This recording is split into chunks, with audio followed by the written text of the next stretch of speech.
All right, a city's population rose by 3% one year. I'm gonna underline that because that looks like it might be important. 8/100 the next year, and by 2/10 the next year. So I see three different numbers. One's a percent, one's a decimal, one's a fraction. And it says order these increases from least to greatest. Whenever I'm doing least to greatest, I always label it on my work so I remember. A lot of times I will forget the order they want me to put the numbers in after I start working on the problem. So least to greatest. And I've got three numbers here. I have a 3%, I have an 8/100, and I have a 2/10. So right now I can't look at these three numbers and put them in order because they're three different kinds of numbers. I need them to be all the same. Like I've said since the beginning of the year, decimals is going to be your easiest way to compare these numbers. So we already have one number that's a decimal, 8/100. We need to change 2/10 into a decimal and 3% into a decimal. The 2/10 is pretty easy. It has a 10 on the bottom, so we can write it just like it sounds, 2/10. There's no whole number, so 0 and 2/10.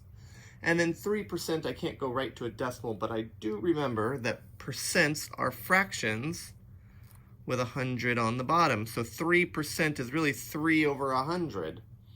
And then I have 100 on the bottom, so I can change that into a decimal by saying it. 3/100 is the space right after the decimal is not the 100th spot. The second space over is the 100th spot. I have 3/100.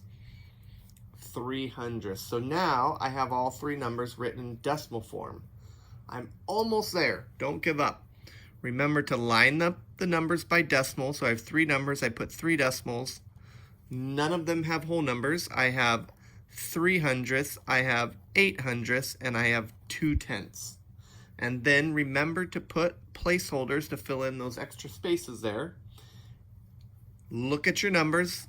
They all three have a 0 in the whole number spot, so I'm going to cross that column out. Here we have 0, 0, 2, so we have some information that will help us order the numbers, but then these two are the same, so that 2 tells us something, and you got to remember that.